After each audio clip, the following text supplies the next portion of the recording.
Nous allons lire Apocalypse 3, verset 20. « Voici, je me tiens à la porte et je frappe. Si quelqu'un entend ma voix et ouvre la porte, j'entrerai chez lui, je souperai avec lui et lui avec moi. » Amen. Ce passage est tiré d'un message que le Seigneur avait adressé à l'église de Laodicée. Ce message avait été adressé spécialement à l'église de Laodicée. À travers ce message, je voudrais parler à deux types de personnes. Nous avons premièrement des personnes qui se sont refroidies. Vous êtes chrétiens, mais vous vous êtes refroidis. À cause de la prospérité, à cause du bien-être, vous vous êtes refroidis dans les choses de Dieu. Et dans ce cas spécifique, il ne s'agit pas seulement des personnes individuelles, mais des églises en général. Nous allons essayer de voir ce que le Seigneur reprochait à l'église de Laodicée. Nous allons prendre à partir du verset 15. La Bible dit « Je connais tes œuvres. Je sais que tu n'es ni froid ni bouillant. »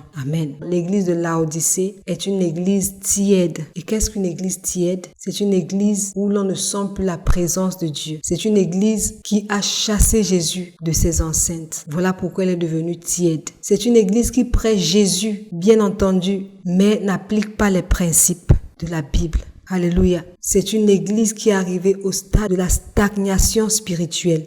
Qu'est-ce qui rend une église tiède? C'est l'absence de la présence de Dieu. Lorsque je parle de la présence de Dieu, je parle de la présence de Dieu manifeste. Par nos comportements, nous avons chassé Jésus de l'église. Et aujourd'hui, il dit à l'église, je me tiens à la porte et je frappe, au verset 20. Pourquoi l'église de Laodicée était arrivée à ce stade? La Bible dit, parce que tu dis, je suis riche, je me suis enrichi et je n'ai besoin de rien. Il s'agit de ces églises qui commencent très petits, qui sont tout le temps dehors pour des campagnes d'évangélisation par-ci, évangélisation par-là. Mais lorsque la prospérité financière commence à se manifester dans l'église ou à l'échelle individuelle, toutes ces activités cessent et on oublie la raison première, je veux dire la grande commission. Allez et faites de toutes les nations mes disciples. Mais maintenant, parce que nous voulons maintenir les membres à l'église, nous sommes tellement concentrés à garder les membres que nous avons, nous oublions que le travail auquel Jésus nous a appelés est un travail continuel.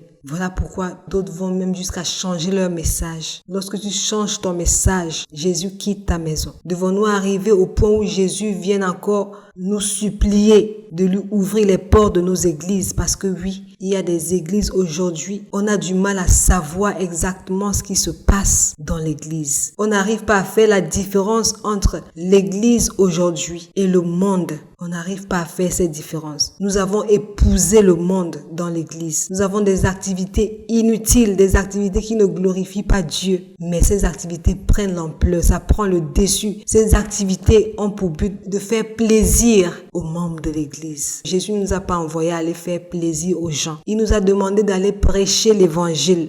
Toi, ma sœur, mais qu'est-ce qui s'est passé? Au début, tu étais zélé dans les choses de Dieu. Tu priais tout le temps, tu étais à l'église, tu étais dans les mouvements d'intercession, partout on te voyait. Mais une fois que tu t'es marié, on ne te voit plus à l'église. Qu'est-ce qui s'est passé, mon frère? Tu priais, tu faisais des jeûnes personnels, des veillées de prière personnelles. Mais depuis que tu as eu ta percée, on a l'impression que tu es devenu une toute autre personne. Tu as chassé Jésus de ton langage. Chaque fois, c'était toi tout le temps. Tu parlais de Jésus parmi tes amis. Tu n'avais pas honte de parler de Jésus. Aujourd'hui, tu as honte de parler de Jésus en public. Tu as chassé Jésus de ta vie. Aujourd'hui, il ne te condamne pas. Il te demande, permets-moi d'entrer. Ouvre-moi la porte. Je veux entrer. Alléluia. L'église de Laodicée disait, je suis riche, je me suis enrichi et je n'ai besoin de rien. Oui, il y a des gens qui sont arrivés à ce stade-là. Au début, c'était Jésus. Jésus m'a donné la percée. Dieu m'a ouvert les portes. Mais aujourd'hui, de par leur comportement, on a l'impression que non. Ils veulent dire que, en réalité, c'était de leur propre mérite. Souviens-toi de ton premier amour. Souviens-toi de comment tu as reçu ton miracle, mon frère, ma sœur. Souviens-toi du témoignage que tu avais rendu à l'église. Rappelle-toi que tu avais dit à tout le monde que c'était Jésus. Laisse-moi te dire aujourd'hui que si par la prière tu as obtenu quelque chose de Dieu, c'est encore par la prière que tu peux maintenir cette chose. Voilà pourquoi je voudrais t'exhorter en ce jour à ouvrir la porte à Jésus. La plupart du temps, lorsqu'on mentionne ce verset, on a l'impression qu'il il s'adresse à des non-croyants, à des personnes qu'on invite à recevoir Jésus. Non, originellement, ce message s'adressait à l'église, à une église, l'église de Laodicée. Ça veut dire que c'est une église qui auparavant marchait selon les voies de Dieu. Ils aimaient le Christ, ils dépendaient du Christ complètement. Mais à cause de la prospérité, ils ont chassé Jésus de leur église. Et voilà, au verset 20, Jésus leur demande de lui ouvrir la porte pour qu'ils puissent entrer à nouveau. Nous servons un Dieu miséricordieux. Mon frère, ma soeur, je voudrais t'encourager aujourd'hui. Si tu es dans la même situation, si tu sens que tu t'es refroidi, souviens-toi de ton premier amour. Ces moments du passé où tu étais tellement zélé, tu aimais vraiment le Seigneur. Mais aujourd'hui, l'amour du Christ a disparu de ton cœur. La prospérité, le matériel a pris la place de Jésus. Le mariage a pris la place de Jésus dans ta vie. Les enfants ont pris la place de Jésus. La promotion a pris la place de Jésus dans ta vie. Il te demande d'ouvrir la porte. Il te demande d'ouvrir la porte afin qu'il entre de nouveau. Alléluia. Jésus veut renouer sa relation avec toi.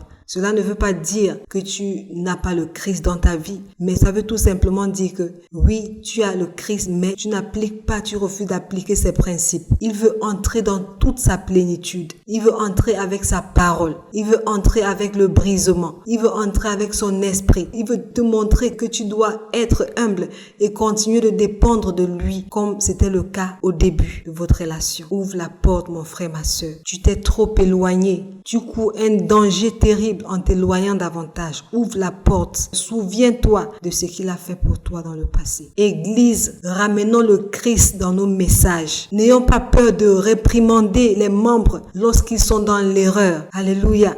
Ce n'est pas le nombre de membres que tu as dans ton église qui compte, mais c'est la qualité des disciples que tu as pu former pour Jésus. Écoutez bien, Jésus n'a pas dit allez prêcher l'évangile et arrêtez-vous là. Il n'a pas dit allez convaincre les gens à venir s'asseoir dans vos églises, parce que on a l'impression que c'est ce qui se passe aujourd'hui dans les églises. Les gens veulent tout simplement que vous veniez prendre part à un programme, venez vous asseoir, venez écouter.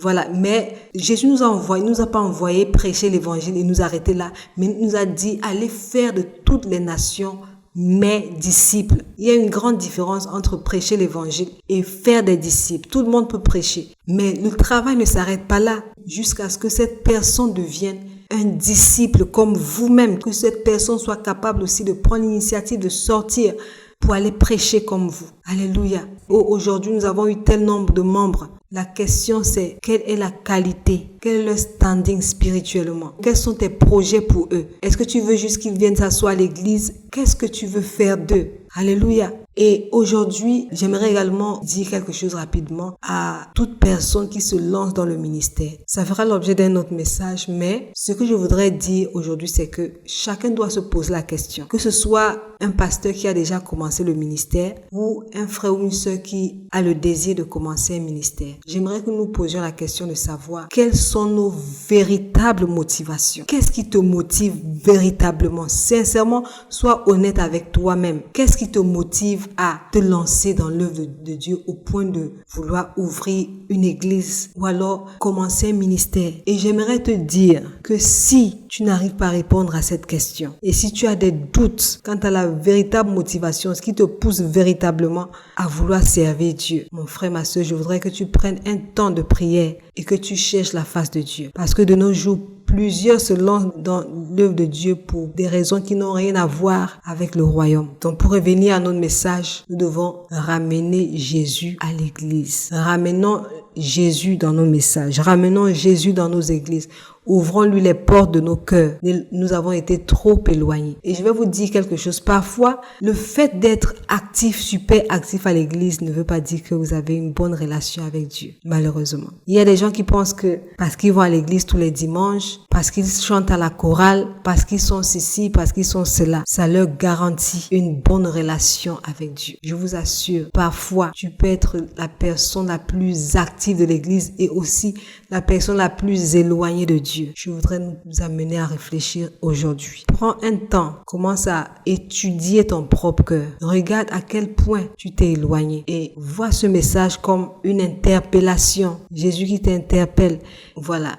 Donc, la première catégorie de personnes concernées par ce message aujourd'hui, c'est ces personnes-là qui sont devenues froides dans les choses de Dieu. Et deuxièmement, nous allons parler, je vais m'adresser également à toutes ces personnes-là qui écoutent la parole de Dieu. Jésus frappe à vos portes. Vous ne faites pas encore partie de la famille, mais Jésus vous parle tout le temps. Il a envoyé plusieurs personnes à différentes occasions vous parler de lui, de sa parole. Mais vous endurcissez vos cœurs. Tu endurcis ton cœur. Je voudrais te demander, si tu m'entends aujourd'hui, ouvre ton cœur à Jésus. Donne-lui les clés de ta porte, de ta maison. Donne-lui les clés de ton cœur. Et je t'assure, si tu le fais en toute sincérité, tu ne seras jamais déçu. Ouvre ton cœur à Jésus. Donne-lui accès à ta vie. Alors, si tu es prête à le faire, je voudrais que tu dises cette prière avec moi. Seigneur Jésus, merci d'être venu dans ce monde afin de porter mes péchés. Merci parce qu'aujourd'hui tu me donnes la vie. Je te reçois comme mon Seigneur Sauveur et j'abandonne les œuvres du mal. Aide-moi à marcher selon tes voies. Amen.